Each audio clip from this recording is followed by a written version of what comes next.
Oh crap. Oh man, ladies and gentlemen, boys and girls, what it do, people? Oh man, this is your Monday rendition of, you know, when that phone goes off, you already know. It's Kicking It with Kstylz. Maddie will kick your ass. She gonna kick your ass. Anime ain't gonna do a damn off. She ain't gonna do a damn thing. Hey, I'll be right back. I'm on the wrong dang network. I need to be on another network, so just start it without me. All right, but like I said, man, y'all know what it is. Like I said, it's your boy Kstylz, the sixth man. You got Mr. down here at the bottom. We call him Mr. Jew Talk Sports. Juju in the bank. Calm before the storm. However the hell you want to call him. At the end of the day, he is the number one in your hearts. And you see the guy that's on the screen with the Falcon logo. He's the guy y'all like to hate, but hate to love. Mr. Mad Mike Sports, the mad scientist. Hey. That wasn't good. That wasn't too long, was it? No. You good. You quit, good. Dog. You good. Okay, cool. We just got the introductions out the way. So how we doing, fellas, this afternoon? I asked the people in the chat too how y'all doing. I hope y'all day's been good so far. Appreciate y'all joining us on this regular Monday here. Man, where should we start? Should I go ahead and start with the shout outs? Let's go ahead and do it. Like I said, we got the nation in the building. We got Kenneth Lewis, Taco Bell. That sounds kind of weird to say that. Atlanta Falcons rise up. We got the undisputed queso, which goes well with Taco Bell. But Big C, the real, Asia Green, what's going on? Michael Walker, Eric McDowell, Millie Mills, Paul Durant, Joseph Thornton, Reggie C2K, Santana, Isaac Crimes, Jarvis Williams, Antonio Holloway. Man, we got a lot of folks in here ready to Orange Juice Jones. Standing in the rain. We already know where that came from. Devon Stamp, what's going on, man? But let's go ahead and just get to what we're going to talk about here. And I want to go ahead and I want to start with the first topic we got for tonight. As you read it at the bottom, and I'm going to put the picture up, Arthur Smith said he is not for the rebuild. He said he is here to win now. And let me read the quote he said. He said, all right, let me go ahead and put the picture down so y'all can see us. His quote was, they hired the wrong guys if they thought we were going to lower expectations, take our time, and rebuild. That's just not who we are. The expectation is to win now, build for the future, and have plans. So, what that says to me is they is not finna waste no time trying to wait to see what goes on down the line. As we know, NFL stands for not for long. So, I'm gonna go ahead and I'm gonna start this off with the I'm gonna start it with the mad scientist over here with the equations. Let's hear what he got to say on this subject. Y'all probably wondering why I'm dancing. I'm dancing because I told you so. I told you so. Hey man, I told y'all that man is not trying to lose, bro. That man ain't got but 2 to 3 years to prove that he is a coach. This is what this is about. Terry Fontenot ain't got but 2 to 3 years to prove that he's a great GM. They don't give a damn about what y'all are crying about, we need to start over. We need to rebuild. We need a quarterback. They got a quarterback. They're trying to solidify themselves as legit general managers, legit head coaches, and this businessman when it all come down to, this is business. This is the NFL. He just said it. Not for long. You don't win. Look, we just saw. Was it the Jets? It may have been the Jets, but we've seen several cases where head coaches are hired in the first year and then they fired after the first year. All right, how many times we've seen that? I mean, it's too many to count. So many head coaches have been hired in the first year, and then after that first year, they don't live up to expectations, and they're gone. So you think this man is no? He's trying to solidify himself as a head coach. He don't care about what you want. These guys don't give a flying, you know what? That's why we keep saying over and over again, we don't know what these guys are thinking. We don't know what these guys are going to do. Been saying that all year long, right? Got to listen to what they're saying. They've been saying we're here. I mean, this is one of his quotes. This is one of his quotes. I am here to make sure I get the best out of Matt Ryan. Play to Matt Ryan's strengths. Why would he say that? Why would he say that? Jew, why would he say that, bro? I mean, we've seen him resurrect Ryan Tannehill's career. So we've been saying it. Like, basically what I want to start off, Mike, before I answer your question, is basically what I said before the draft. Remember when I was saying we're going to see after this draft where this team is headed. Are we looking towards the future, or are we looking to win now? And this just proves that basically we would be wasting the talent that we have if we decided to draft a quarterback. Like, if you're going to keep Matt Ryan on the roster and Julio Jones on the roster and all of the pieces that we had here, the nucleus of the prior regime, it's kind of like we would have been wasting draft picks. We would have been wasting money as well, because I believe that's the main reason kind of why Aaron Rodgers is upset with the Green Bay Packers. It's like you can't have 1 foot out the door and basically be straddling the fence, kind of like 1 foot out the door and 1 foot in the future. You kind of have to either go all in right now or go all into the future. So I would have been down with, personally, I feel like we should have kept Matt Ryan, Julio Jones in this core unit and basically reload but not rebuild. We just re-upping or reloading. But if we were going to rebuild, I felt like get rid of Matt Ryan, trade him, like don't extend him, trade him or cut him. Get rid of Julio Jones, like get rid of everybody. That's why when I start hearing the rumors about Julio, it's like, well, if you're going to keep Matt Ryan, like, what's the point of getting rid of Julio? Because to me, they're basically tied at the hip. You know what I'm saying? Both of their contracts are pretty much up at the same time, 2 years from now. So it makes no sense to get rid of one and keep the other. Like, they're basically, to me, like a package deal. If you want to go young with a young quarterback, then bring in a young quarterback and bring in new weapons and keep Calvin Ridley, because he's still young, like super young, and he can build with that new quarterback. But because we went the direction that we went, just for the topic, basically Arthur Smith is saying, like we said, NFL stands for not for long. So these guys want to win now. They don't want to waste time. And to be honest, if you're a true Atlanta Falcons fan, how many times have I said, I'm tired of losing? I want to win a Super Bowl right now. Don't tell me about 3 years from now. Like, I hate tanking. If you guys follow me on Facebook, LeBron just recently came out saying he doesn't like this play-in tournament, the NBA. He said whoever came up with this idea, the play-in tournament, needs to be fired. Personally, I love the play-in tournament because I hate to see teams tank.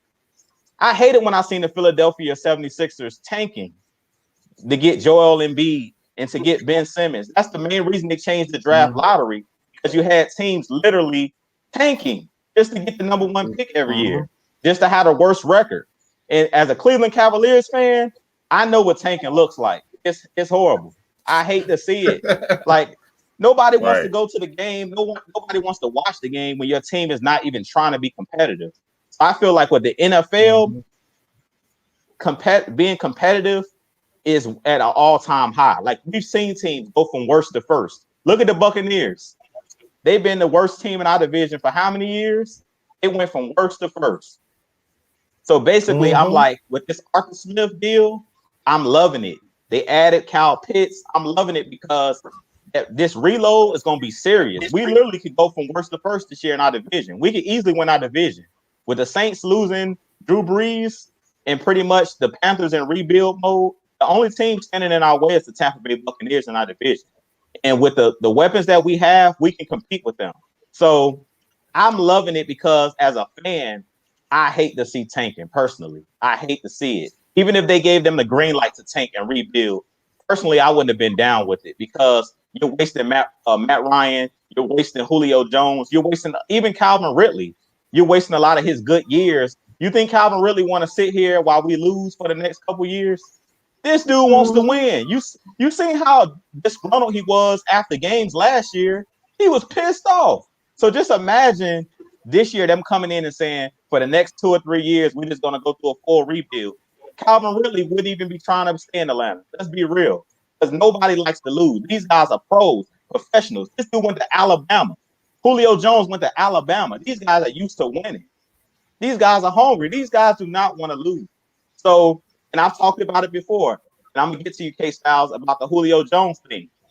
We've seen Calvin Johnson retire early because the team wasn't trying to win. They were all over the place. They were just a bad organization in the Detroit Lions. We've seen Barry Sanders retire early. We don't want to see Matt Ryan, Julio. Like, we take these guys for granted, but a lot of guys hung it up early. We just seen Luke Kuechly because of injury reasons. We saw Andrew Luck hang it up. So we need to take full advantage of the chance we have right now while this window is still open to try to win the Super Bowl, while we still have these Hall of Fame caliber players. Because when this rebuild starts, it might get ugly, and it's going to get ugly fast. AKA later is not happening. It's now or go home. Bam. But before we get to the next topic, let's go ahead and get some of these comments because I see a lot of people talking about, yes, Devon, yes, you got Felipe Franks. I remember he said something. He was like, I'll be damned if we get Felipe Franks. And ended up happening. And I know you extra happy because you hit on one of the picks. I know you extra happy. I was surprised you didn't start bragging on that yet. I seen the comments, but I didn't know if y'all had a later segment. So I was like, I'll wait for them to segue into that because I was bragging a little bit about the little Richie Grant thing. We're getting into that. We're getting into that. Yeah, we're gonna get into that later. Like I said, we're gonna hit these little tidbit points we got here right quick that I want to get into. But let's go and get into some of these fans' comments. Yeah, like I said, pretty much everybody saying they loving the mentality. I mean, you gotta want to win now. You not gonna coach long if you ain't trying to win now. Like I said, Danny Telsey said, love the win now mentality. Eric McDowell Jr., he said they addressed the trenches like they were supposed to. Yeah, you damn right. And like I said, we're going to get to that portion of it later because there's a guy actually we drafted that I have a very interest in that I never really said nothing about. Let's see. Yeah, so pretty much everybody's on board with it. Like I said, we're on board with it. One more thing that I got to say. That one more thing is that I just love that this guy's a complete asshole. I've been telling y'all the reason why I love and why I was advocating for Rex Ryan, because he don't give a flying freak about what y'all think.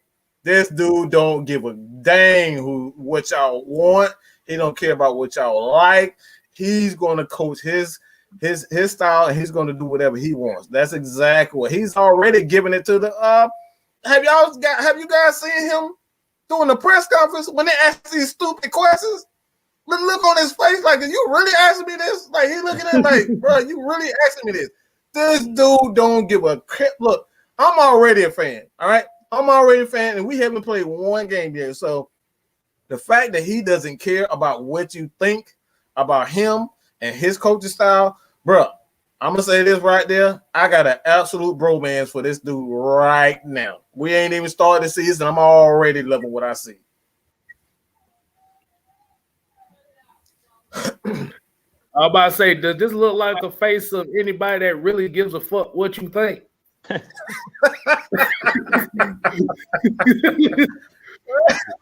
He don't look like he cares. And like I said, and for everybody that's in the chat right now watching, hashtag run the damn ball. I know that's what I want to see right now. Hashtag run the damn ball. But while we doing that though, let's go ahead and get to this next topic I want to talk about. Like I said, y'all make sure y'all thumbs up, make sure y'all share this video. Like I said, we try to get this algorithm thing up on Atlanta Falcon Nation, Just Kstylz, Bad Mike Sports, and Jew Talk Sports. So the next topic I want to talk about is Mr. Calvin Sidestep Ridley. 5th-year option got picked up. Now, what I would say about this is that's letting you know that they have confidence in him to see what he does in this year's system because they want him to be the vocal point, the future for this franchise. So this is pretty much going to be the test. It's going to be kind of like the Vic Beasley thing where they finna see if he can sustain this year and beyond. But it's a good thing. Can I say this real quick? Hold on, before we get to that, I'm gonna just say this about Calvin Ridley. Now, once your ass start moonwalking and running to the sides, you're gonna get your ass pulled off the field. You saw the dude's face. This dude's face looked like he will pull your ass if you won't do nothing. But go ahead, Mike. What you got for him? I'm gonna say this. It don't mean a damn thing about what they're gonna do in the future. This, like, would you not give, like, what you don't want to do? Like, this is just a 5th-year option that was already guaranteed. So they had to pay him that. All right, they had to pay. He worked for that. All right, that does not in any way say that they're going to get a job. They're going to get a deal done on him. He still has to audition for that job. Now, this is his, like what you said right here. This tells me that they have confidence in his abilities, but it's still up to him to continue to play at a high level so he can get that contract extension. Because this, like, he's a top receiver. And if he becomes a Pro Bowler, then that's going to make it even that more harder for them to really pay them. So I'm going to say this. And this might sound kind of crazy that I'm saying this, and we could possibly see what we saw with Roddy White, and not to that extent, but the reason why I'm saying this because they know they're going to have to pay really a lot of money. And we've always said that the Falcons need money to pay guys like Fourier, to pay guys like even, Kaminsky. These guys are going to, their deal going to be up soon. Fourier I think he's a Pro Bowl linebacker. Do you want to let him walk? So I could really see that the Falcons having another guy like Kyle Pitts, Julio Jones. You got to throw in Hayden Hurst. You got to throw in Russell Gage. Like, is his numbers going to look the same? Because if his numbers are not the same, then he's not going to get paid as much. So this is where it gets tricky. Can and will they kind of phase him out of the offense where he's not as important?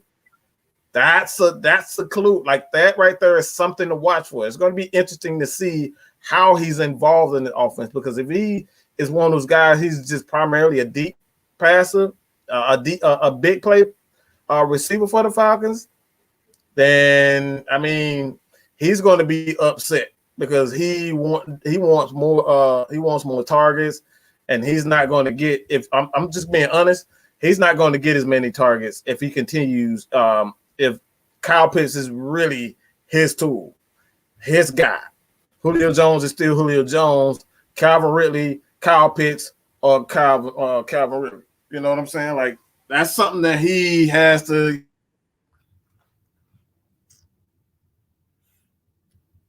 Well, I'm about to say, like, Calvin really done muted his ass. Like, come on. But yeah, pretty much he's saying, like I said, is this just a point to prove? And you already know the inevitable is coming up.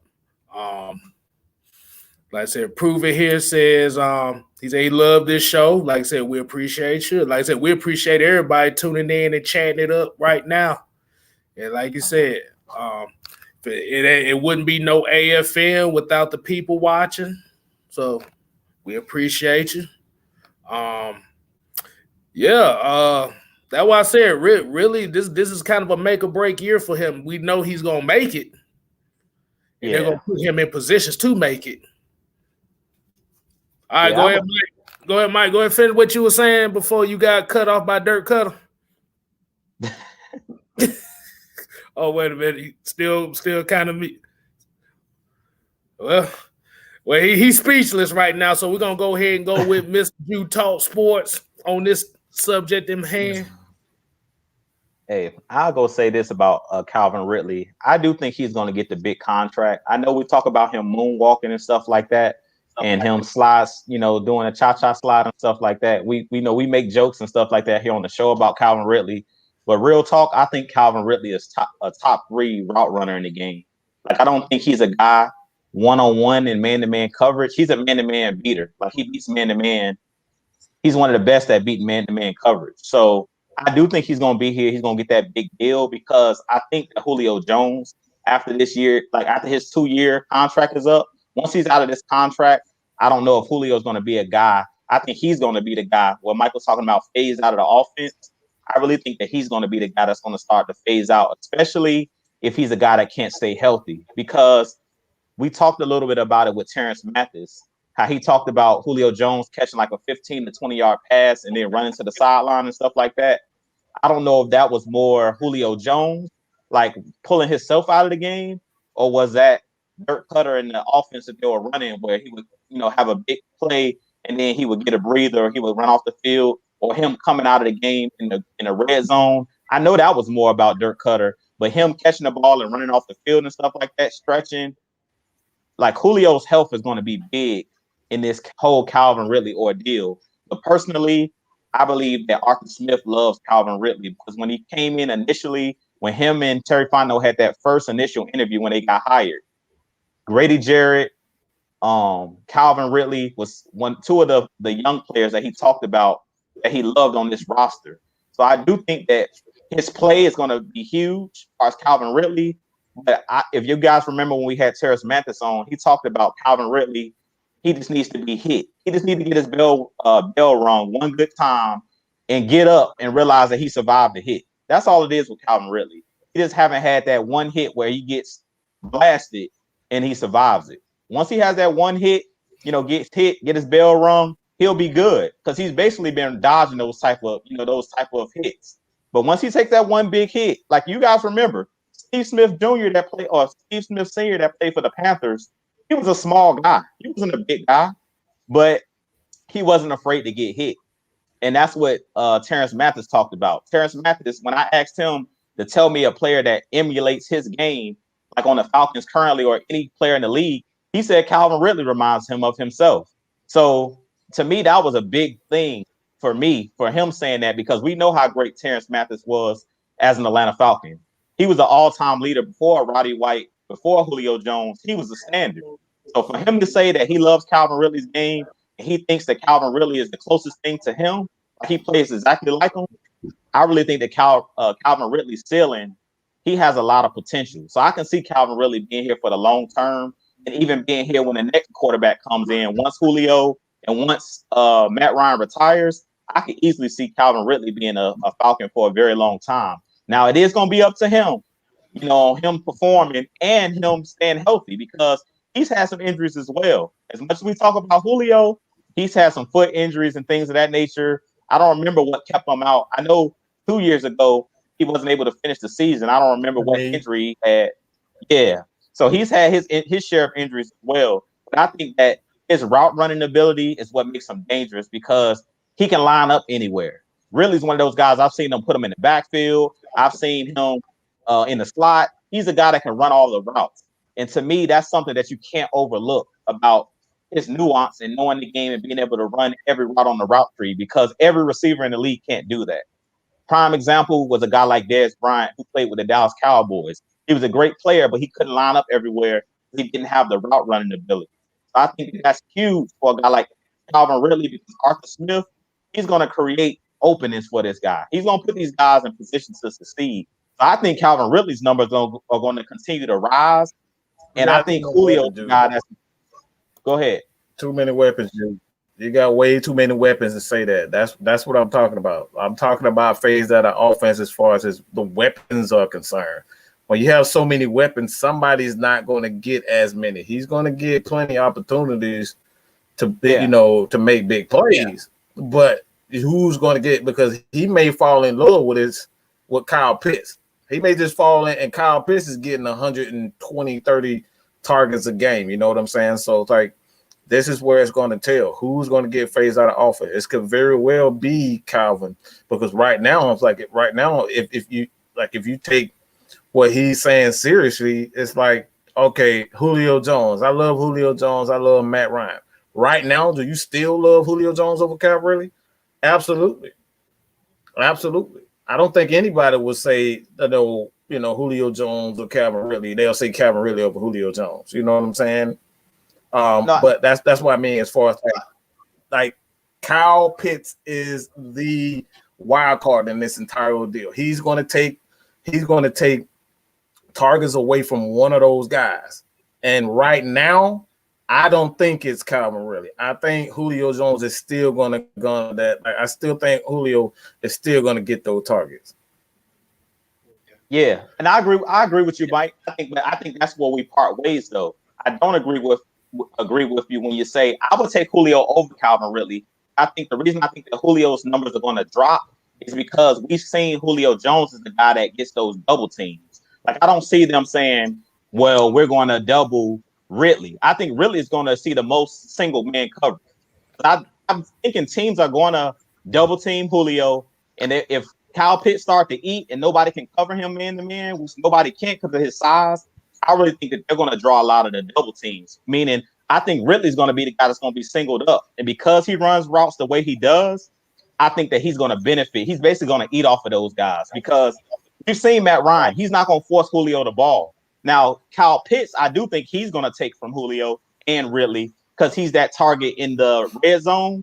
But I think that Ridley is going to be the guy that everybody's going to have to single up because his size. I think that they're going to think we can put our best corner on Ridley and double team Kyle Pitts and try to double team Julio. So I think who's going to benefit the most out of those three guys is Calvin Ridley.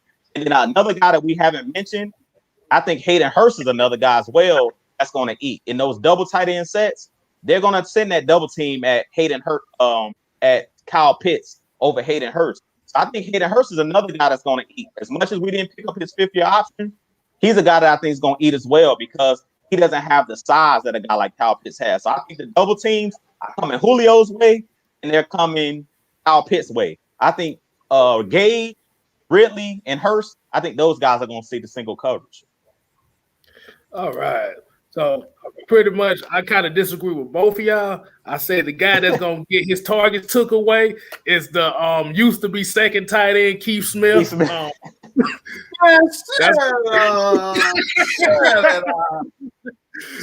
knew you were going to go with that. Keith Smith ain't going to be part of this offense like that no more. It's going to be hilariously funny. But Drew just hit on a good point too, but let's go and get to some more of these comments before I hit the next portion because we ain't gonna try to take too much more time on this next point. Like people saying, they said they can't wait to see Kyle Pitts against the Saints. I see a lot of Felipe Franks comments in here. I kind of feel like they're gonna kind of use him kind of like the Taysom Hill role in this offense as a gadget quarterback type of thing. I kind of have a feeling that'd be the only reason why they would go that route. Hey, Kstylz, why you on Felipe Franks? I don't believe he's a part of your topics tonight, is he? Felipe Franks? Because I kind of wanted to say something about him. Everybody's joking about him in the chat. But I actually watched some tape on this dude. And I've actually watched a little bit of him when he was at Florida. I think he was a freshman when he was at Florida. He transferred to Arkansas. Hey, everybody's laughing, but Felipe Franks can play. I went and looked at this guy's tape. Dude is 6'6", 235 pounds, and he has an arm, bro. Like, y'all gotta go check this dude out. Like, everybody's laughing. I think he might be the backup. I think he's better than I think he's gonna be better than AJ McCarron. Like, we got AJ McCarron in that 2 slot, but I think before it's all said and done, I can see Felipe Franks being the second quarterback on the depth chart. I went and looked up this guy's stats. This dude completed 70-some% of his passes and 60-some% of his passes, almost 70% twice in his junior and senior year. And that's what I look at for a quarterback. I don't just look at touchdowns and interceptions. I look at that too, your interception to touchdown ratio, but I also look at your completion percentage, how accurate of a quarterback he is. If you go look at his tape, y'all talking about y'all want a guy that can, move out the pocket, who can actually run the ball and throw the ball. He's a mobile quarterback. I want to look at some of the play, his highlights. Dude can play.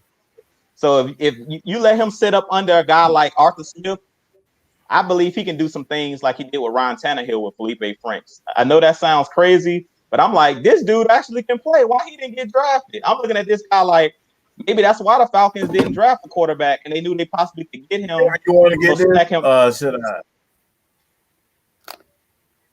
Go ahead. What you got? You all right? Have you seen him play against Georgia? You talking to me, Mike? Just watch his games against Georgia. Just watch his games against Georgia. You'll know why everybody kind of up in arms. But he does have skill set, but it doesn't always translate. So that's where coaching is going to have to. That's where coaching is going to come. Dude played like absolute garbage. He couldn't complete passes. All he could do was run. So he has the tools, but it's always about can it translate in the NFL. So he definitely has the tool without question. Translation. Yeah, he got the tools. I'm about to say for the people in the back, translation, he doesn't have the consistency yet. There you go. There you go. That's true Kstylz right there. hey, what they say, they wanted a quarterback that's gonna sit for 2 years under Matt Ryan. Well, here we go. They got one. It ain't gonna cost you but about $500,000. So, hey, but let's go and hit this. Let's go hit this one more topic before we get to the real portion of the show. Like I said, I don't want to take too much time on this one, but you kind of allude to it. It was that Hayden Hurst. He's up for free. He's possibly up for free agency up next season. They didn't pick his option up.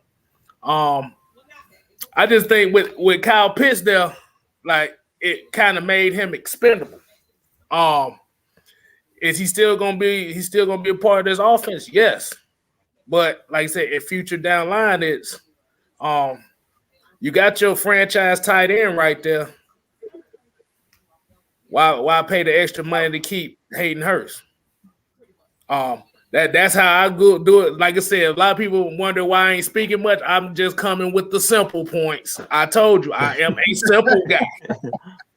My words come in about 2 sentences. These guys break it down a little bit better than I can. But let me go ahead, Mike. Let you go ahead and get a little bit into this topic right here. What you think about them not picking up his option? God, I want to make one thing clear. I don't think this has anything to do with the fact that, like, I don't think even with Calvin Ridley, whether it's Calvin Ridley, Hayden Hurst, I don't think it's and this is the reason why I want to make this clear before I even answer that question. Like, this is why I'm saying this about Calvin Ridley. It's all about how the offense is going, because if his offense is going, if he's going to tailor his offense to the talent, then you're going to see more passing than running. All right, but there's going to be a healthy balance. That's the thing that we didn't have. We didn't have a healthy balance. We're still going to pass the ball, but we're going to pass the ball more effectively and run the ball more effectively. Run the ball more effectively, and that's what he's going to bring. So we're going to still see the same team. We're going to still be a passing team, but we're going to be more effective with the run. And if he and Arthur Smith, who I'm speaking of, if he decides that we're going to run the ball more.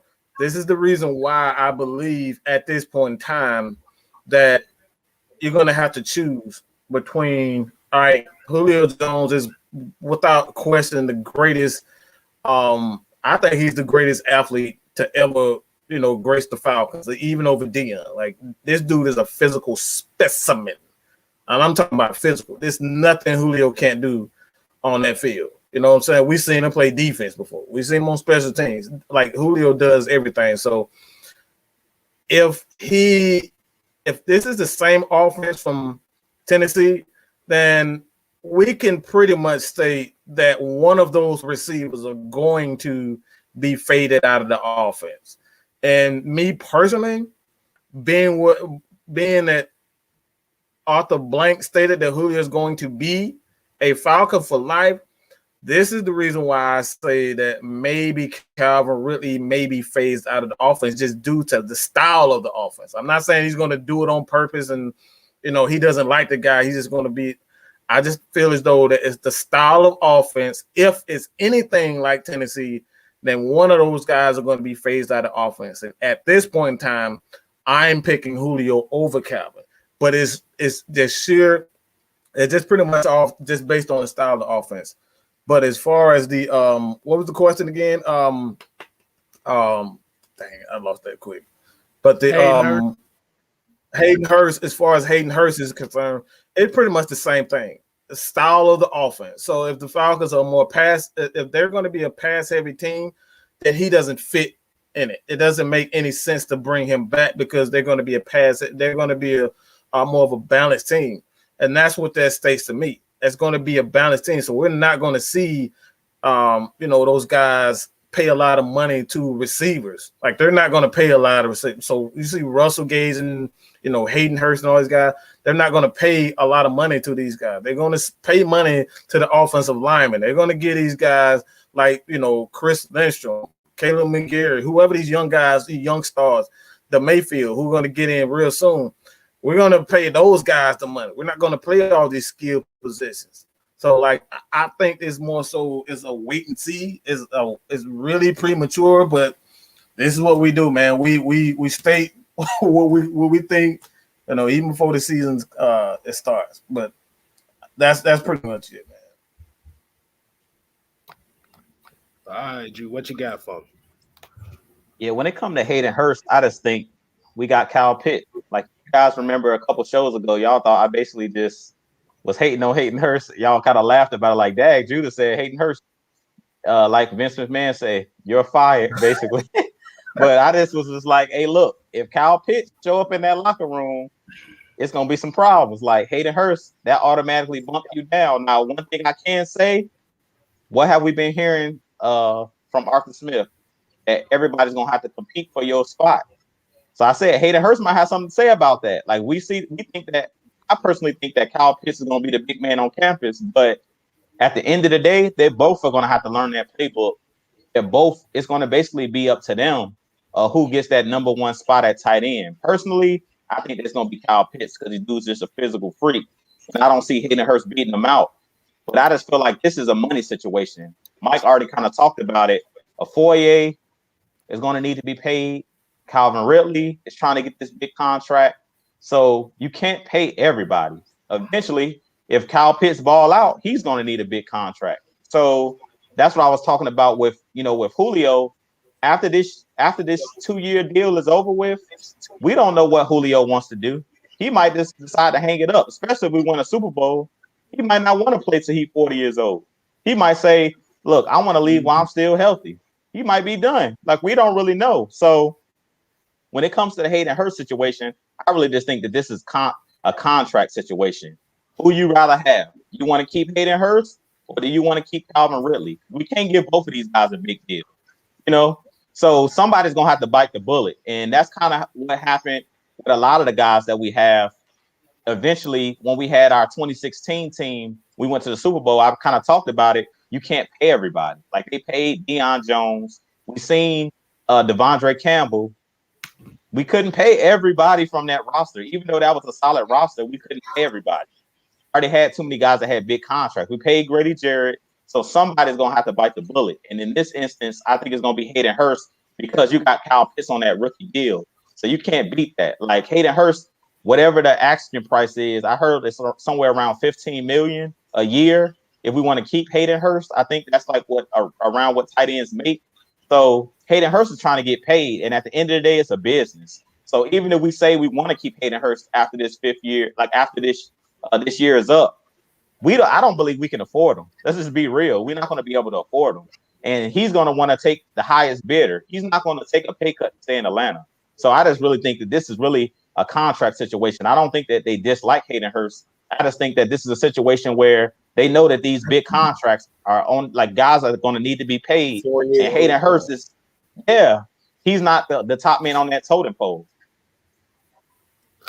All right. And I'm sorry. Let me say one more thing, because I thought again, I want to make this as clear as we possibly can. And people who think simply I'm hating on Calvin Ridley, it's all financial. I want a great defense. I want a great defense. I'm tired of playing wide receivers. I'm tired of playing running back. I'm tired of playing cornerback.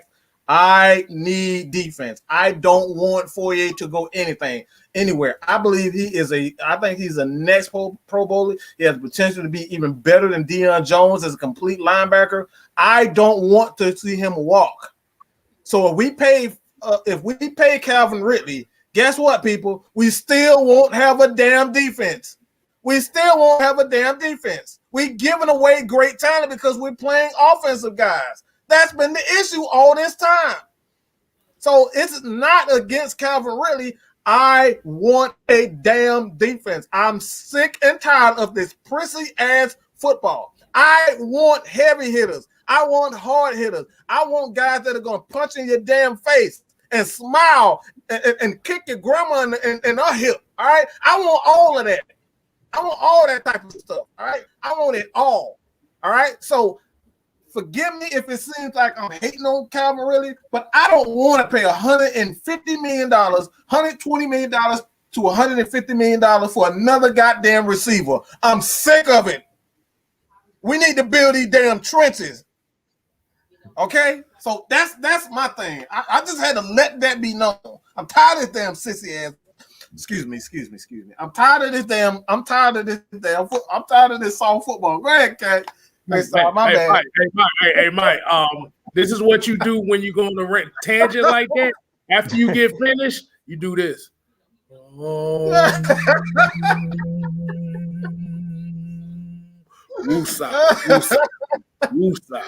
I'm sorry, man, but I had to let. I'm tired of scoring 30 points, bro. I need to see some 17-3 games. I'm sorry, you know what I'm saying? I'm sick of it, bro. And I said this before. I don't give a damn about scoring 40 points a game. I need my defense to give up less than 24 points a game, less than 23. I need red zone efficiency to be top 5 in the league. I need to see turnovers and I need to see fucking sacks. This is what the heavy hitters is about. This is what the run the damn ball philosophy is about. It's about toughness in the trenches and getting it done in the dirty. Like I said, a 10-9 game would be beautiful for me. Hell, a 6-3 game would be beautiful for me if we come out on top. At the end of the day, in order for this team to turn it over as new leaf, it has to motherfucking go back to the back in black Dirty Birds 1998 team. It has to. Absolutely. But that was my little mini rant for that one. People can see those. But like Juice said about whatchamacallit, Hayden Hurst being fired. I'm gonna do it correctly for you. You're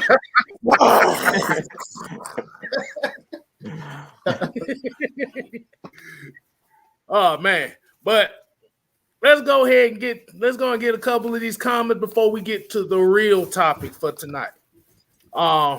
Yeah, people say, we don't get sacks. Dexter Vlad says, thank you. Build the trenches. First time I agree with this man in years. Okay.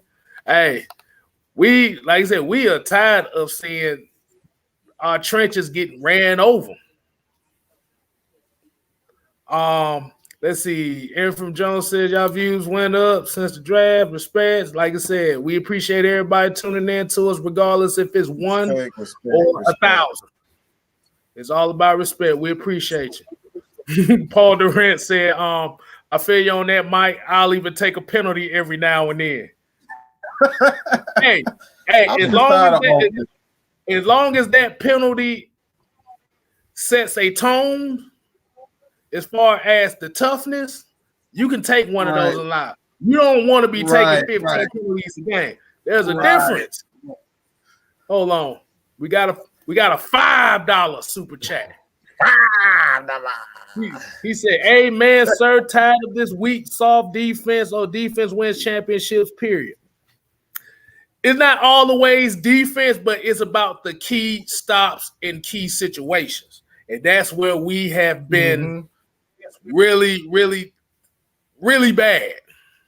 Like I said, I don't want to be talking about the Amber Rose, Suki Hana, flood walk defense this next year. I don't want to say that. I want to, because like I said, we had the 5th worst pass defense in NFL history.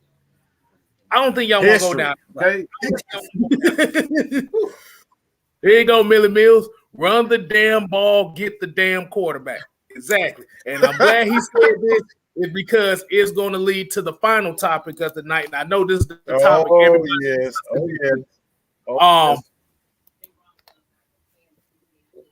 What of our grades for this Falcons draft? I want everybody in here that's watching, I want y'all to give me your grades, what y'all thought about this draft from all the picks and stuff like that. As we know, Cal Pitts is going to be getting the A+ from everybody. I know Jude's super ecstatic because the prophecy has come true for Atlanta with him, with Richie Grant.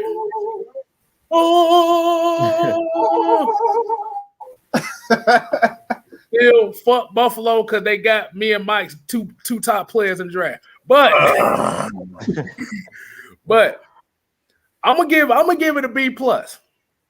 And the reason why I'm gonna give it a B+, there's one player that we drafted that I've actually watched for a while, but I never mentioned it to y'all, and that's Antetokounmpo Ogundeji. Yes, I said you finally got his name right. I didn't know how to say his damn name. I've been watching him for a long time too. Oh man. Yeah. Repeat after me. Antetokounmpo Ogundeji. Ogundeji. Okay, I got it. Because dude from Notre Dame. Yeah, that's the dude from Notre Dame. Okay. Yeah, that dude. I love him. I love that dude. Bro, you know this boy damn near got an 87-inch wingspan. 6'5". Problem. Wow. That's a big dude. Nathan. Well, kind of in a way we got Giannis, but it's not Giannis Antetokounmpo. Like I said, I can call him by name. We just gonna call him Ogun. That's what we're gonna call him. Just Ogun. But I'm excited about him, and the other guy that I'm really excited about is Jalen Mayfield. I'm excited about him. My gosh. I know you love this draft, Jude, because you've been talking about building the trenches forever, man. Yeah. So I think Jude, let's just let the Jude have this because I know he's been foaming at. I'm chomping at the bit, man. Hold on. Hey. Jude, before you go, we gotta do it right, Mike. Hey, let me go and put the picture up so people can see it.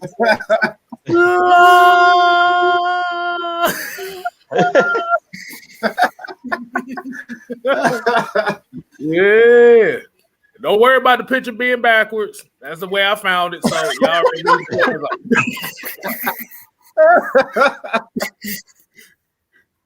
Oh man. Yeah. So go ahead, Ju.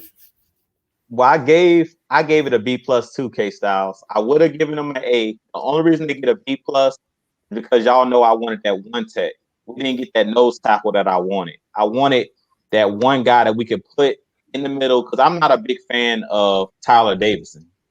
I just am not a big fan of him as a one tech. And I really don't think that Grady is best used when he's playing the one. I really wanted us to get a guy that has that size and that kind of plays that Rashid Hageman role when we had him here. I still don't think that we have that guy like a Rashid Hageman, Dontari Poe, that guy that can just be stout right there in the middle against the run. So that's the only reason I didn't give Terry Fontenot an A, but I did give him a B plus because you guys have talked about it already. Kyle Pitts, y'all know I've been raving for Kyle Pitts. We got him in that second round. Richie Grant, I've been talking about a dude out of UCF. Y'all know I live in Florida. I've been watching this kid for a while. He's going to take the football away. And that's what we need. We finally got that eraser back there that if a corner messes up, he's going to be in position. How many times we hear last year Kstylz saying, I knew Ricardo Allen was always going to be late. He wasn't going to be over the top where he needed to be. He's going to guess wrong. Richie Grant is a guy that flies around the field. We wanted Andre Cisco, but he does the same things that Andre Cisco does. He's a guy that can hit, he's fearless, and he's a guy that's going to take the football away. In college, I believe they say he had like 10 interceptions, 5 forced fumbles. Richie Grant is the real deal. So I'm loving what we did with him. He's a guy that can play that single high or 2 safeties. And another thing I didn't know until I listened to his interview was him and Eric Harris was working out together pre-draft. So they already was building that connection with each other and that chemistry. So that's huge that these guys already been working together in tandem because they could easily be back there on the field together in that safety tandem. So y'all know I love Richie Grant and I love what we did with Mayfield on the offensive line. I love Dahlman. Even though they say he has short arms, I like that we're bringing in guys that's going to compete with the guys that we have. What we're seeing is Arthur Smith and Terry Fontenot putting their fingerprint on this team. Not just saying, well, we're just going to go with the guys that were already here. You know that Matt Hennessy is here. They drafted him a year ago. Let's just go with him. No, they're making these guys compete. They're not going with, what the prior regime did with, well, we're not going to bring guys in here to compete with Vic Beasley and to compete with Pat McKinley because they wouldn't draft guys, in the first round on the edge to compete with those guys. I'm loving what they're doing because they said the best players will play. I don't know if you guys seen Kelsey Conway. She put a tweet up and I retweeted it. She talked about the best players will play. If you want a helmet on Sunday, the best players are going to get out there. So you got to go out there and prove it to these coaches that you're hungry and that you're going to do your job. They're going to hold you accountable. So I'm loving that they went and drafted. Even though we had, guys already in those positions, they went and added depth. And they're going to make these guys compete because you guys know we brought in, I believe, another offensive lineman that plays guard and center as well. I can't remember the guy's name that we brought in, but we brought in Andrews. I believe, Andrews. I think that's his name. Yeah, so I'm glad that they're not standing pat. They're saying, no, we're going to bring in multiple guys because nobody's safe. Even Caleb McGarry. If Mayfield come in and ball out, he could be our right tackle. Like if he come in, he could take. They don't care that Caleb McGarry was a first rounder because he hasn't gotten that second contract yet. So he might be in a few years. He may not get his 5th-year option if he don't, if he don't ball out. And I love that they're bringing in guys that's going to compete with these guys. Dahlman as well. He's going to compete with Hennessy for that center and guard position. So if these guys don't come to play, hey, go ahead, Kstylz. Okay, just for everybody to know, this was Ricardo Allen. I want y'all to hear this. Oh, God. So y'all can bring this.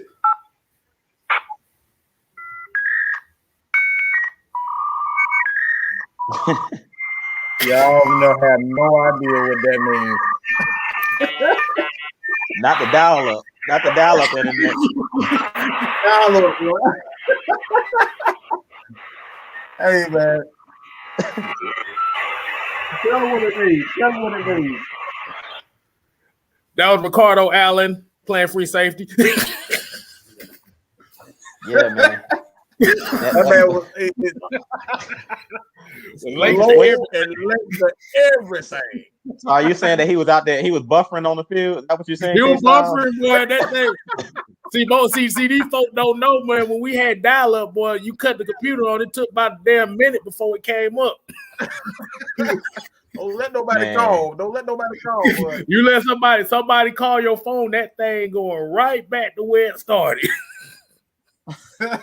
Yeah, but like I was saying, man, I just love what Terry Fontenot did in this draft. I think he did a great job at bringing in we got the best player available, because I love that he said originally when he came in, we're going to go best player available, and I like that he stuck with his formula.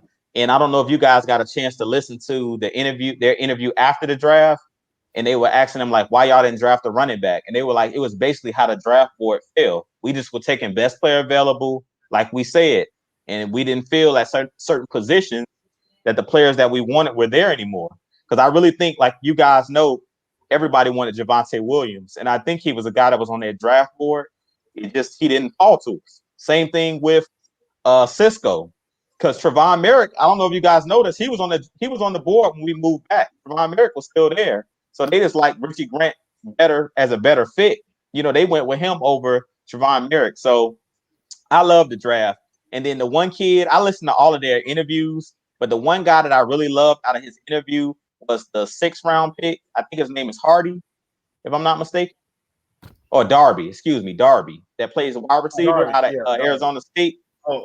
I like him a lot because I think he's a guy that can be a special teamer, and I love the way that he tracks the football. He's not the fastest guy, because he was one of the guys that was down at the Senior Bowl, and they were showing his one-on-one tape.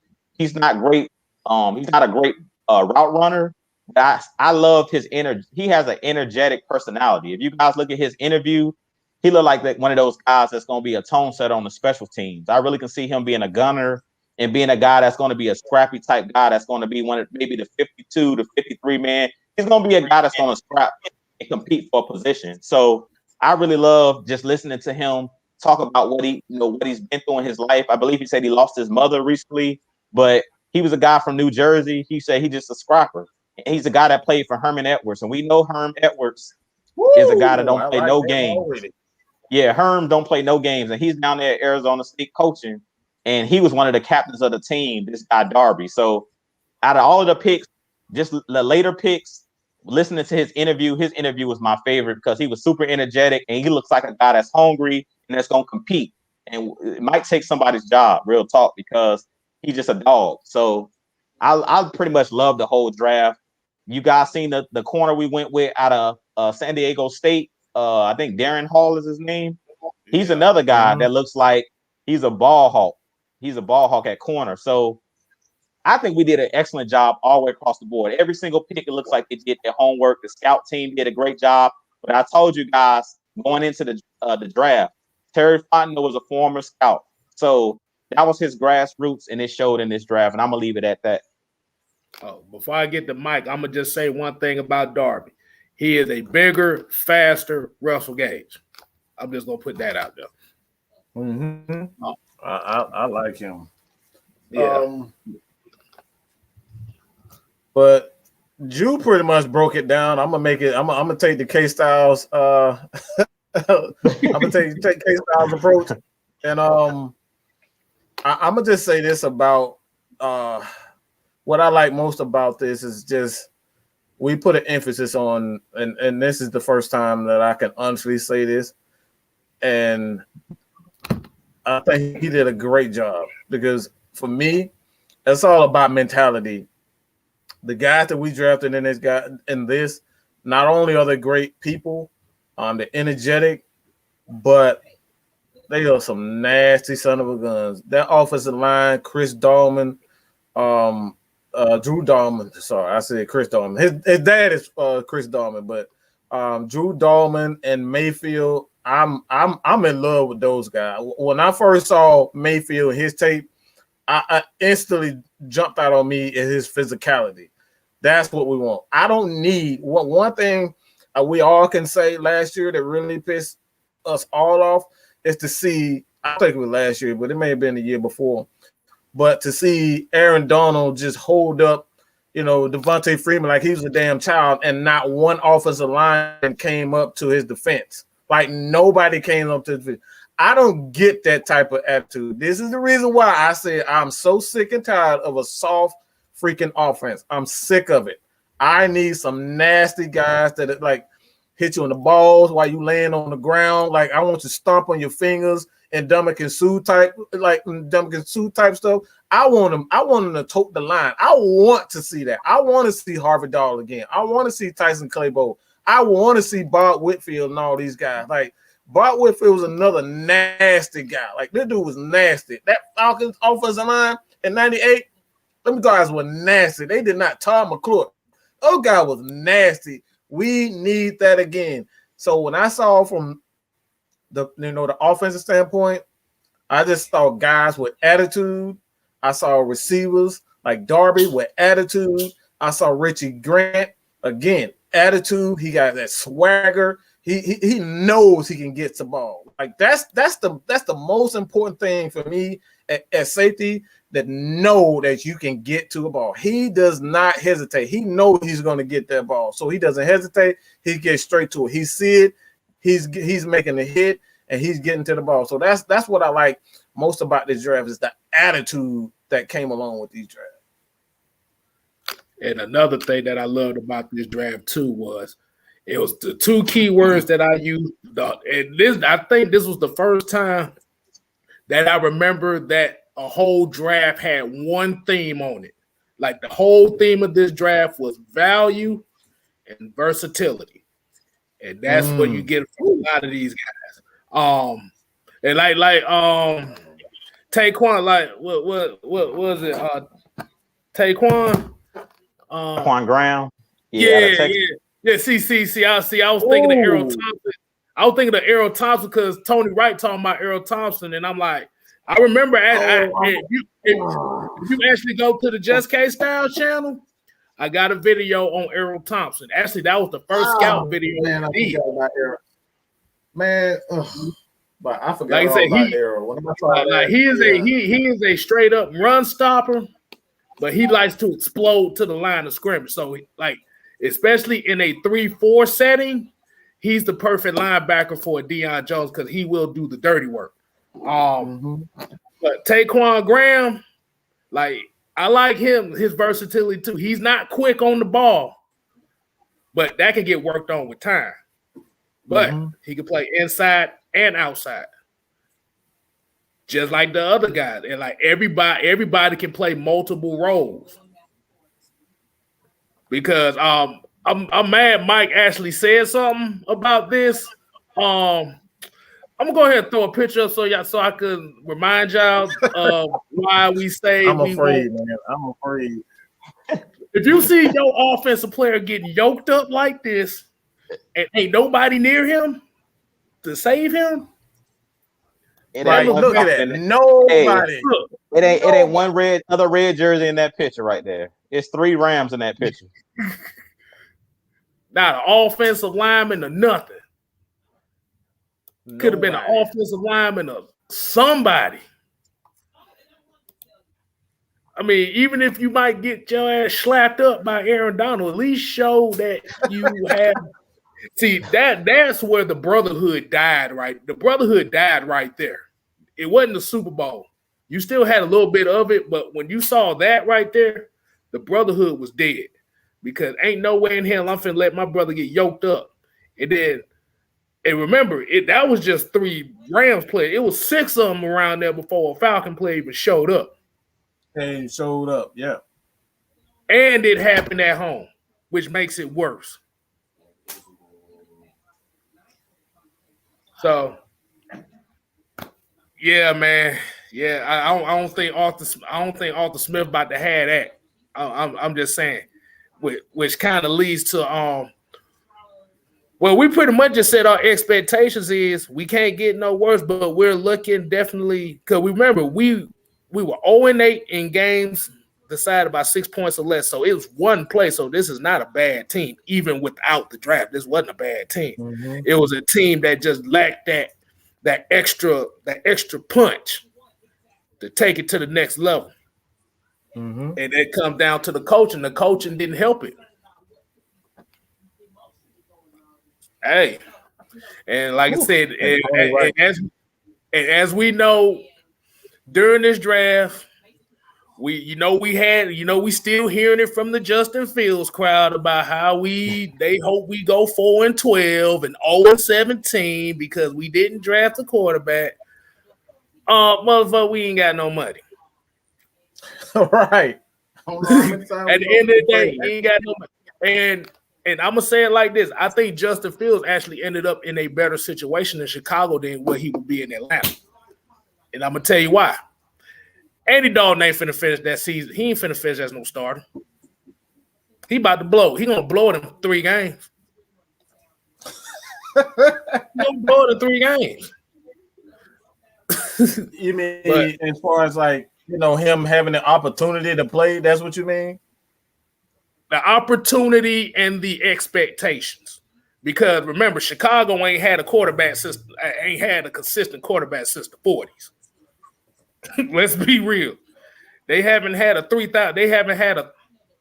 I think they say it's been 40 years since the last quarterback threw for over 3,300 yards. 40 years. They said them and the Jets were the only team in the 16 season era to not have a passer go for over 3,300 yards. Wow. Yeah, so he ain't got to deal with the expectation of the fan base that will turn on him if he doesn't play well. So he's good. But we can talk about a couple more of these undrafted free agents we got here too. We can close it out like that about a couple. So I'm gonna ask Drew. I'm gonna ask Mike. I don't know if y'all like out of all the undrafted free agents we got, like the Felipe Franks, the Javen Hawkins, the Earl Thompsons, like who was your favorite? Who was your favorite undrafted free agent that you like? Yeah, that's it. Hawkins. The reason why I say Hawkins is because he reminds me of like it not only confirms the idea of what they're gonna do with a guy like Cordero Patterson, but they have guys like even Avery Williams. This dude, they said he's gonna play on both sides of the ball. So the one thing that I complained about last year, like offensively and defensively, is this creativity. Like that, you can't get more creative than that. All right, when you drafting guys that play on both sides of the ball, offensively and defensively. So I like the fact that they are going after those guys like Jovian Williams and Jovian Hawkins and Avery Williams. Like I like those guys for that fact, because look, let's be honest, man. I'm tired of seeing fair catches. I'm tired of not, having all fast receivers. These guys out here running a 4-3, a 4-4, and you hardly see them hand the ball off or like even use them in a screen game. Like we don't do anything with these guys. So I like that. I like that aspect that it seems as though that they're going to be more creative with a lot of our our faster players. As Williams is going to be, he's going to be Cordero Patterson's replacement. Let's just be real. He's going to be his replacement. If he live up to what a lot of people think he's going to be that replacement. Okay. What do you think? What you think, Drew? While Mike was talking, I pulled up some Javen Hawkins highlights on YouTube real quick. Because I thought I had seen him. I thought I had seen him play before, but I wasn't sure. Because, like you guys know, I tell you, I don't watch a whole lot of college football, but when I do, I don't get to see every single team. You guys know college football got a ton of teams. I'm an Auburn fan myself, so I watch a lot of SEC football.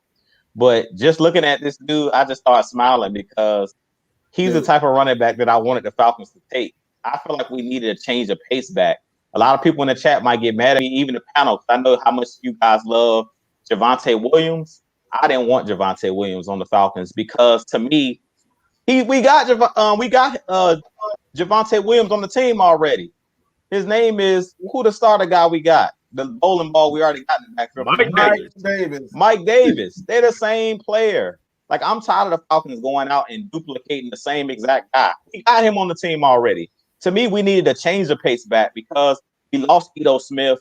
We don't have that Devontae Freeman style, like a guy that can hit the hole and be gone. To me, Mike Davis is a bruiser. To me, you don't need 3 bruising backs. Because Quadra Olison's a bruiser as well. So I'm like, if you already got 2 bruisers, and we need a guy that can catch the ball out of the backfield. So when I just put up the highlights of this guy Hawkins, all I see is him running away from people. And I'm like, okay, yeah, I like this kid. Because he puts me in the mind of who I wanted us to draft, which was Chuba Hubbard. Because I felt like he was a guy that was shifty. He was a guy that could catch the ball out of the backfield. But he's a guy that if he hits a crease, he's gone. And from like the 3 highlights I watched when Mike was just talking, I see him running away from everybody, like just hitting the crease and running straight and basically burning everybody with Olympic speed. So that's what we needed. We needed that change of pace type dude because I feel like Mike Davis, he's going to be your battering ram. I don't need 3 battering rams. We already got 2 battering rams. Him and Quadra Olson is going to give you everything you want between the tackles.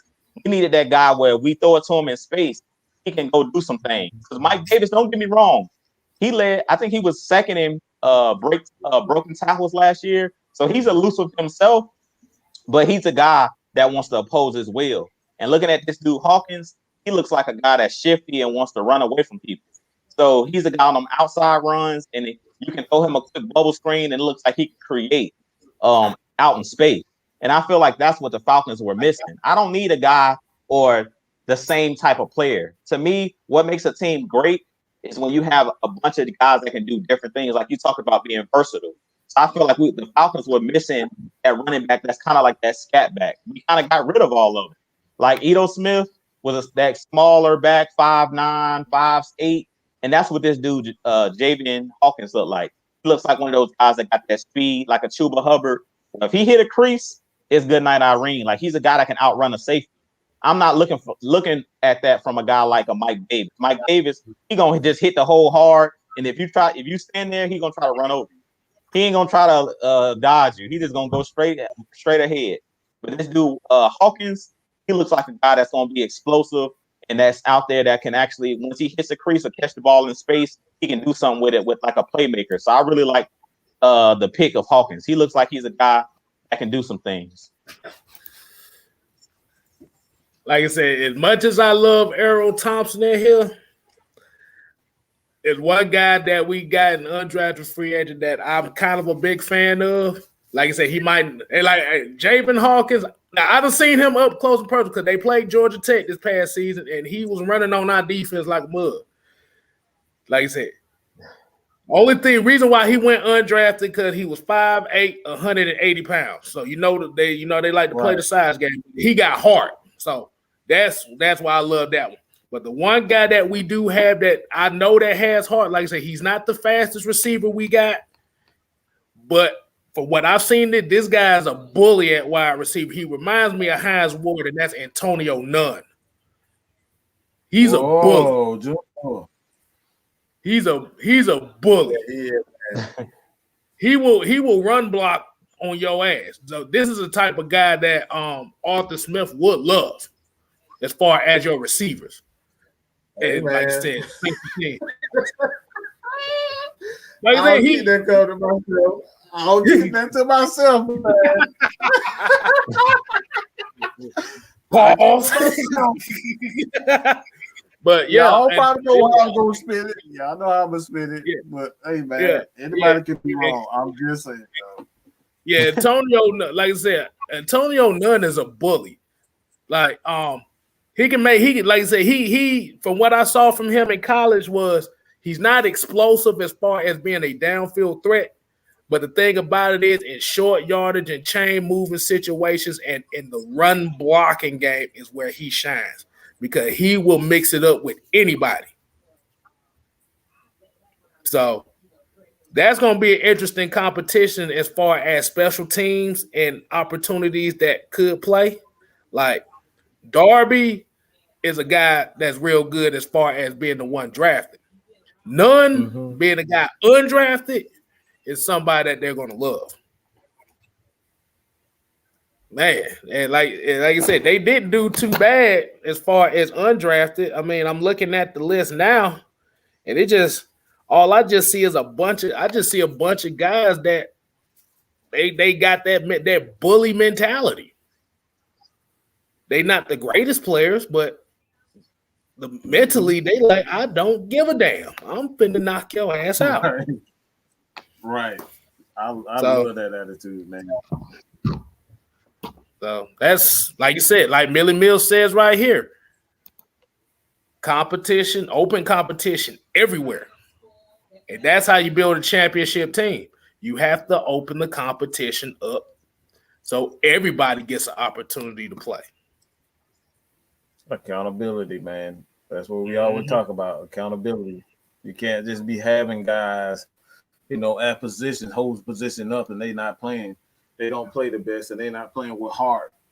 Man, I want to see people out there giving it their all, man. I'm tired of looking at, guys, nobody around, Devontae Freeman when he's getting hemmed up by his teammates. Like you said, man, that right there killed the brotherhood right there. Like that moment, if anything killed that moment was the death of the brotherhood, the official death of it. You don't they will run. The only reason why they will pick Matt Ryan's ass up off the ground is because they know if Matt Ryan kept getting hit and they didn't do anything, their ass was going to be cut immediately. Because that's one thing I can say about Arthur Blank is that you better protect his $1 million man, $100 million man. If you don't do that, your ass is grass. And we saw what happened when he put look, I don't want to see my quarterback getting hit like that. He promised. He said at the end at that press conference, he told, I promised Mr. Blake that I would never I will fix the problem. And he tried to. He didn't fix the damn problem, but he went out there and drafted Caleb McGarry in the first round and Chris Lindstrom in the first round, and then signed those two garbage cans to what, $30 million? Oh, you talking about the 300 pounds of pudding back there? Yeah. 300 pounds of pudding. He did something, but it was too late by then. But so Arthur Blank don't play about his quarterback. His big time players, you better protect them. If you don't, your ass is grass. Yeah, and you have to realize too. And another theme in this draft that I saw too, they got a lot of red shirt seniors. So these are guys that had to go through some shit. They went through some shit to get where they was, so they already know. Any day, your job is done. That's that mentality. You got to be hungry. That's what Terrence Master was talking about. He want guys that hungry, man. Like you want those guys that's gonna work hard. They're gonna put it all on the line. That's what you need. That's it. Blue collar workers, man. Blue collar players. That's what I seen out of this draft. A lot of guys that's why I said I love about that kid Darby. The one guy I didn't talk about when we were talking about the draft was the guy out of Boise State. That's like a special teamer. I think he plays like corner. He's another guy that I can see coming in and competing for the punt returns and kickoff returns. But like we said, they brought in a lot of players that's blue collar mindset, that these guys are gonna give their all, they're gonna play hard. And they coming in with a nasty mentality. Because I know Richard Grant, all of these guys, Kyle Pitts, these guys have a nasty Mayfield. These guys have a nasty mentality. And that's where the change comes in. Because you can't put it all on the coaches. Like you said, when you see your teammate getting hemmed up, that's just in your DNA. If you one of those guys, that would have been a play on the round. Aaron Donald ain't letting you hem one of his players up. Even if he on the sideline, he running off the sideline. If that would have been Todd Gurley getting hemmed up like that by one of our defensive players, he running out on the field. So that just showed how soft of the last regime was, that nobody came to his defense. Nobody on the defensive side. We didn't see Grady. We didn't see nobody come out there and help Devontae Freeman. He was out there just dangling like a rag doll. Then nobody come to his defense. Nobody did anything. Exactly. Everybody just looked like It was like they just huddled back up. Right, exactly. When they say, we can go now. It's time to do something now. It's about 20 Rams players on the field. Like, let's go do something. Nah, bro, your boy done already got yoked up. Billy Mills actually brought an interesting proposition here, especially with our secondary. Richie Grant with Harmon safety combination. The best players will play. I think Eric Harris gonna have something to say about that. Even a guy that we ain't talking about, Jalen Hawkins is still sitting in the wings as well. Like, what I like about this regime is they don't have no favorites. The days of the favorites is done with. Like Keanu Neal, when he was here, he was like Dan Quinn's favorite because he played for him in college. That stuff is out the window.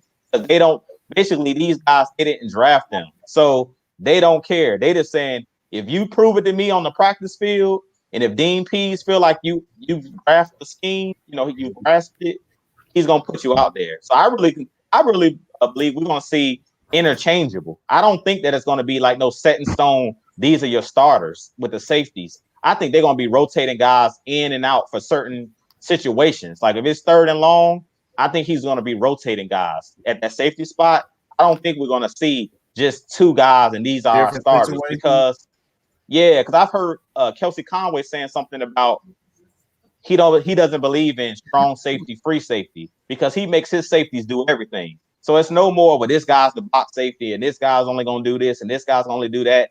He's brought in guys that's interchangeable. So it ain't no such thing as, Eric Harris is only a strong safety.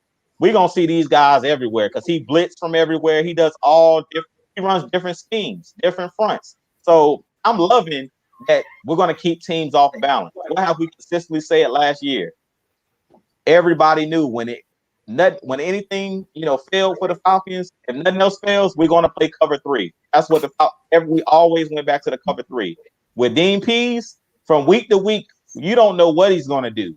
You don't know. He might start Eric Harris and Harmon one week, the next week Richie Grant and Hawkins. You never know what he's going to do. So I love that about Dean Pease, that he's going to keep these quarterbacks and these offenses off balance. It's not going to be a steady diet of nothing. And that's something that veteran quarterbacks love. Like Tom Brady, he loves when he comes into a game and he sees a team playing one coverage the whole time. That's not something we're going to see with Dean Pease. He's going to mix it up throughout the game and is going to make adjustments. As we always talked about, we're going to see these adjustments this year. And that's what I'm loving about this new regime, that we're not going to get a steady diet of nothing. So don't get, as Mike always say, don't get used to seeing nobody in the Falcons uniform because we don't know. As Kstylz always say, we don't know. When he was talking about the draft, we don't know what players are safe. We don't know who's going to play from week to week. That's all, especially on the defensive side of the ball. With Dean Pease here, we don't know what this defense is going to look like. And another point about this too is now it puts the emphasis on Grady Jarrett and Deion Jones to take that next step to be leaders. Mm-hmm.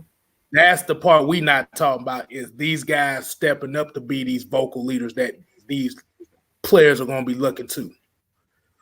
Because if they can't step it up in the leadership wise, they're going and these rookies come in and already establish themselves as alphas.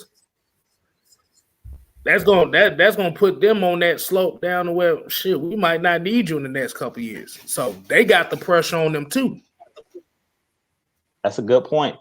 I mean, I completely agree with that as well. Like if these guys don't step up, because you heard what Arthur Smith say, I'm looking for my leaders. I'm gonna hold them accountable. Grady Jarrett was one of the first names out of his mouth. So these leaders that got that C on their chest, they're gonna have to earn it. Like we know, Mike always talked about Ricardo Allen having that C on his chest and that, he was a Dan Quinn guy. Hey, that don't exist with this regime. You're gonna have to go out there and prove it. So I wouldn't be surprised going into the season if none of these guys got that C on their chest until they earn it. We might be midway through the season before we see any captains. Like how we used to always have a captains going into the season. They might say nobody get no C until you prove it to me. Nobody, you got to prove that you're a leader. Leader is more than just having that C on your chest. You got to go out there and earn it. Like you're talking about, Kstylz, Because we could see a rookie got had that seal on their chest. If they come in here and take over the locker room, like we talk about Kyle Pitts and these guys, if they come in and they dominate and they, impose their will, hey, don't be surprised if you see some new captains. That's all I'm gonna say. And if you get new captains, that's pretty much gonna be the old guard really gonna be out. But hey, at the end of the day, if you, like I said, the 2 words is run the damn ball, and the second one is do your damn job. Because if you don't do your damn job, your ass is grass. That's about the best as I can say right there. It's really that simple, man. Oh my gosh. Yeah, I don't want to ever see that again, man. I don't want to ever see 3rd and 31. Wait a minute. He said it wrong. It's the Amber Rose, Suki Hana, OnlyFans slut walk defense. Because if you're in 3rd and 31 and the offense is so comfortable that they know they can pick it up, there's a problem.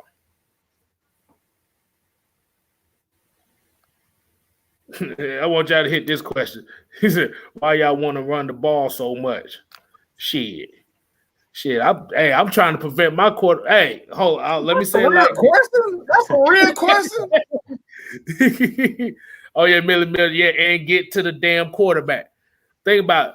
The more you run the ball, the less that Matt Ryan got the chance to get hit.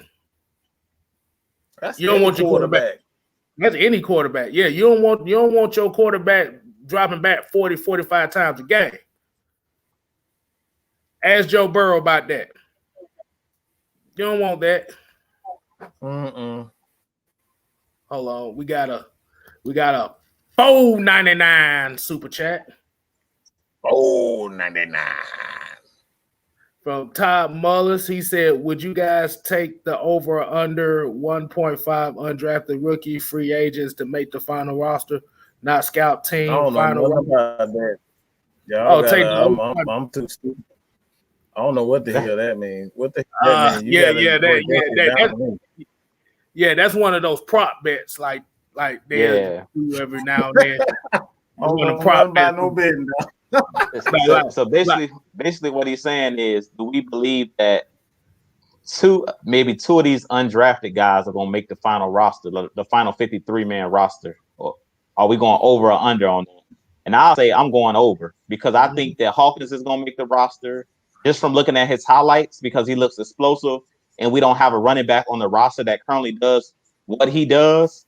And then I think, I keep telling y'all, Felipe Frank, I think he's going to make the roster. Whether we carry 3 quarterbacks or we carry 2 quarterbacks, he's a guy that you can groom. They might think that he's trash, but from what I've seen out of dude's highlights and what I've seen out of his stats, he's a guy that you can groom. 6'6", 240 pounds, can make all the throws, got a strong arm, completed 70% of his passes. Hey, you ain't got to like the guy, but he got the job done. That's how I feel about it. Everybody wants, like Mike said, this prissy, he a number 1 pick. The number 1 pick means nothing if you can't play. There's been a lot of number 1 picks that couldn't play. I don't care about when you was drafted. Tom Brady was a 6th round pick. I don't care where you're drafted. It's all about coming in and proving that you can play. So I think it's going to at least be 2 guys that's going to make the final roster, because the regime as well. If this was Dan Quinn and Thomas Dimitroff, I would say no, because they had favorites. And they want to make their draft picks look right. So Thomas Dimitroff's one of those guys that he had an ego, and he's like, well, this is a guy I drafted, so I want to look right. So I'm not going to say this undrafted guy beat out the guy that I drafted. Arthur Smith, them, they don't care. They don't care. They just want somebody that's going to get the job done. Like I said, they're all about blue-collar players. Can this guy get the job done? Can this guy help me win games? I can care less where you were drafted. And that's the type of coaches we need. That's the type of accountability we need here with the Atlanta Falcons, because we haven't had that in a very, very long time. It's been too long that we didn't hold guys accountable, and we pretty much just gave guys positions. I've talked about it numerous times. we didn't make guys prove that they're ready to take over those positions. We let go of guys like Brian Poole and just force guys like Isaiah Oliver to start with basically no experience. Because we've seen, how many players have we seen that we drafted guys be on, in the inactive list, can't even get on the field. Yeah. So we don't know what we got. Mm-hmm. We don't know what we have. Like Mike said it on the last show.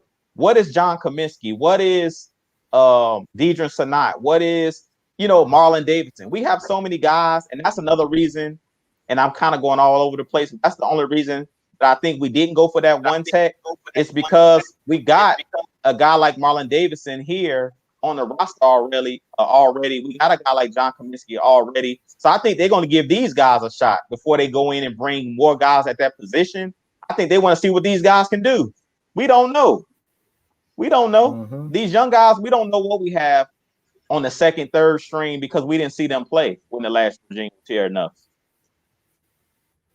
All right. I'm about to say we're going to kind of get a couple more comments and questions in before we wrap it up tonight. Taco Bell says, do we make the playoffs this year? I say yes. Yes. I'm about to say, look at that. My bad. I'll just get this out the way. Go ahead. You see Arthur Smith's face? Does he look like somebody that don't want to make the playoffs? It look like if he don't make the playoffs, he cutting everybody. That's the way he looking. All right, go ahead, Jim. Now I'm gonna keep it short because I know the last segment I kind of rambled on, but this is gonna be one of yours, Kstylz. It's gonna be short and sweet. Hey, look, we're gonna win. We're gonna make the playoffs because last year, how many one-score games were we in? Like 7 or 8. The Harrison the Bunnies comment. Why do y'all want to run the ball so much? What I say? How do you close games? Run the ball, get to the quarterback. That's how you close games out. When you have a lead, which in most of those games last year we had the lead, if you run the ball, that's how you salt the game away. You run the clock out. You kneel. That's 2-minute offense, 3-minute offense. Hold the ball. On defense, get after the quarterback, cause turnovers. And that's the reason why I think we make the playoffs next year, because we had 8 games last year and we just couldn't close none of those games. And with this regime, they're smarter. They know situational football. They're smarter than the old regime we had here. They're going to learn. They're going to know how to close out these games. All right. Well,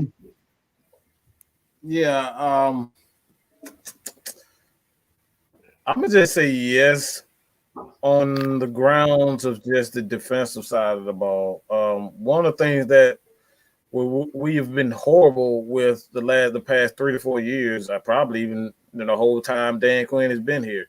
You know exactly what we're going to see on defense. You know exactly what we're going to do on 3rd and long or even 1st and long. We could be 1st and 31. We'll go to cover 3. Like, even if it is, time to blitz or show something different. Like, we never did anything different with the defense side of the ball. So with a guy like Dean Pease, you don't know who's coming. Anybody can come on blitz at any given time. He deliberately said that he's going to send everybody. Everybody's going to have an opportunity to blitz. So on that's going to give us the upper hand on the division. To be honest, all you got to do is win the division or even be in second place in division to have opportunity to go to the playoffs. So with that, man, they're not going to know what the Falcons. They don't know anything about what he's going to do here in Atlanta. Like, they don't know what he's going to do with Grady. They don't know if Grady's going to play more in. They don't know if the Falcons are going to play more 3-4 versus the 4-3. They don't know anything at this point. They are new. So on that premise, I think the Falcons are definitely primed to be a playoff team, just because you don't know, not even just the defense side of the ball. You don't know what Arthur Smith is going to do right now. You don't know if he's going to run the ball a lot more. You don't know if he's going to come out throwing the ball. They have no idea what these guys are about. This is a completely different coaching staff. They don't know it. And he said he's going to play to these guys' strengths. But what does that mean? Matt Ryan can do a lot of things. He can throw a deep ball. He can throw a short intermediate route. And he's damn near unstoppable when it comes down to the 2-minute offense. I don't think maybe Aaron Rodgers, the guy who can throw, who runs the 2-minute offense better than Matt Ryan. Aaron Rodgers is probably the only guy. But Matt Ryan in that 2-minute offense, whether it's, the 2-minute offense or it's just doing the game, to hurry up, like that, like Matt Ryan is damn near unstoppable. So you don't know what you're going to get for the team. So based on those, the unknown, I think the Falcons could really shock a lot of people and end up even in the NFC Championship because teams don't know what they're going to get. And this is why a guy like Kyle Pitts is so dangerous right now, along with the Julio and Calvin Ridley. You don't have a damn clue what they're going to give you from week to week. That is scary for any team. All right. Let's go ahead and make this the last question of the night. Here, this $2 super chat from New Drop. $2. Thank you, New Drop. He said, sorry I'm late, but any vet edge players you would like to sign? Look, do we got any money to sign anybody? I don't think we got no money, man. Let's be real. We don't have no money. we don't have no money. Only edges you gonna I'm about to say the only edges you gonna be signing, you better go to the damn beauty supply store and buy some edges. Yeah, we don't have no money, man. That's what it comes down to. We don't have no money. So we can dream, you know what I'm saying? We can hope, we can wish, but it's gonna come down to developing these guys we got. Period. We got a lot of edge players on here that we haven't seen yet. We haven't seen, yeah. Let's get them guys a chance before we start signing up other people's trash. That's essentially what free agents are, other people's trash. Yeah. So I hope we answer your question, New Drop. But yeah, we don't got no money, dog. We don't got no money, dog. I'm sorry, man.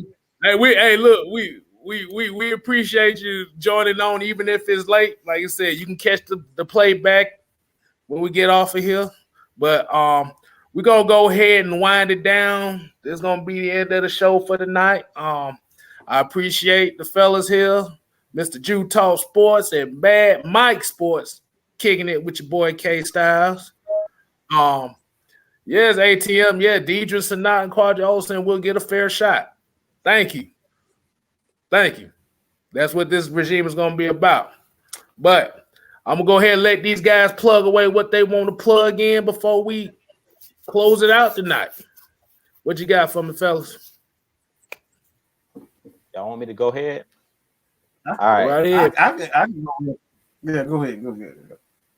I just want to thank y'all for tuning in. As always, we was 200 strong in here, so we really appreciate you guys tuning in. I thank Kstylz for letting me kick it with him on Mondays. As always, it's always a pleasure to come up here, especially after the draft. I basically say the season started. After the draft, we kind of see what direction we're headed in.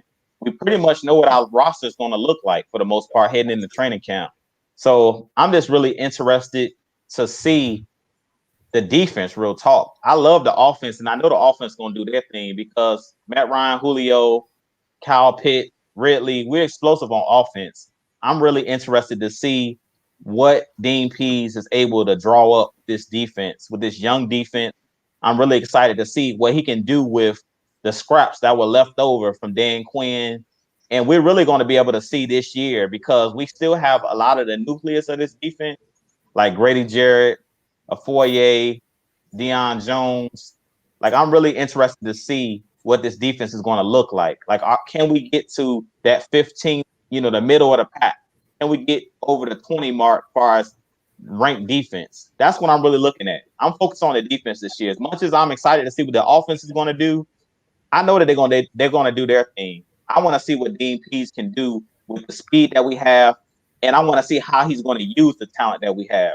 Like, are we going to see a Michael Walker on the edge? Because we didn't really address the edge in the draft. Yeah, we brought in the guy from Notre Dame. He's the only guy, which they're saying is kind of developmental. But we didn't really go out and address it like I thought we were going to. I thought we was going to see like a Azeez Ojulari or a Joseph Osai, but they decided to pass on that. So I'm really interested to see what Dean Pease is going to do with these guys and how he's going to use the weapons that he has. So we got a ton of weapons. I just don't know how he's going to deploy them. So that's what I'm excited about. But with that being said, you guys always hit that like button, that subscribe button at Jew Talk Sports here at Atlanta Falcons Nation. We really appreciate you guys. And we got a lot more content coming for you guys and a lot more interviews and things coming for you guys. So definitely stay tuned. And on that note, I'm going to kick it over to Mike. Well,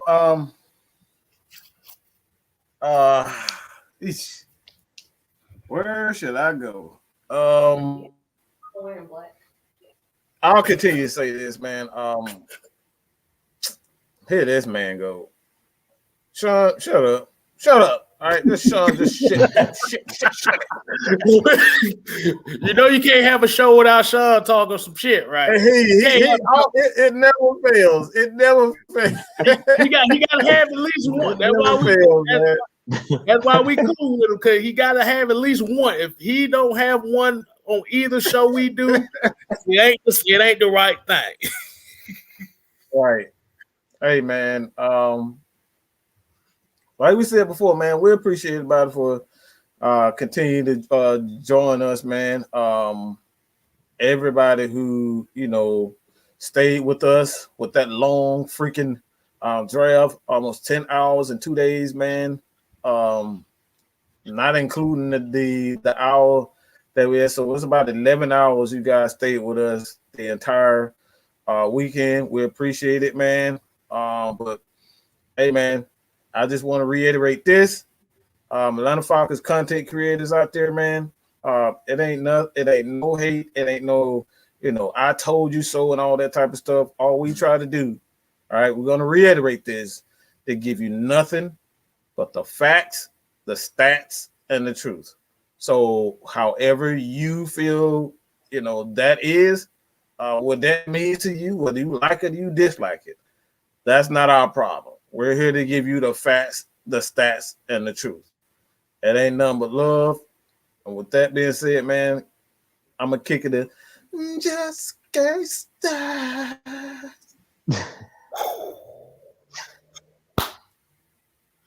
Hey, like I said, if you ain't subscribed to Just Kstylz channel, y'all make sure y'all subscribe to it. Like I said, I'm right now on the road to 1,000. I have 745 to go. It's moving up 45 one day at a time. Okay. Yes, sir. But at the end of the day, I still enjoy what I'm doing here. Like I said, I appreciate Mike and Jude showing me some things around here on what we got. Like I said, we got stuff coming up here. Like I said, you just be on the tune. Yeah.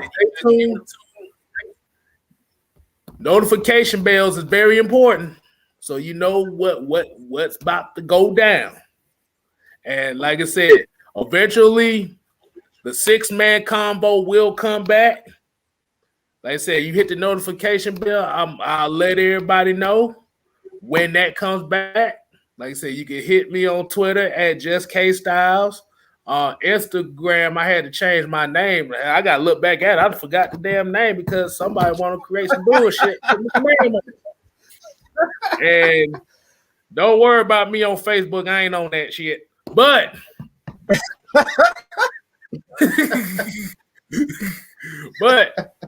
at the end of the day, it's all about respect and it's all about love. Because at the end of the day, we're all just Falcon fans. And the people that's going to stick with this team no matter what they do are the people that these are the people that need to ride behind these players. Now, if you're using a draft pick to quote unquote be done with the Falcons, don't announce it. We don't care. Just do it. To the left, to the left. You ain't even gotta go to. You can go to the left. You can go to the right. You can go up top, bottom, to the back, front, whatever. Go somewhere else. The real fans gonna still be here, and that's who we cater to. So I don't care about being a bad guy for my opinions. We don't care about being bad guys here. Hey, it's all at the end of the day, it's all one love. And with that being said here, you ain't gotta go home, but you gotta get the hell out of here. Peace.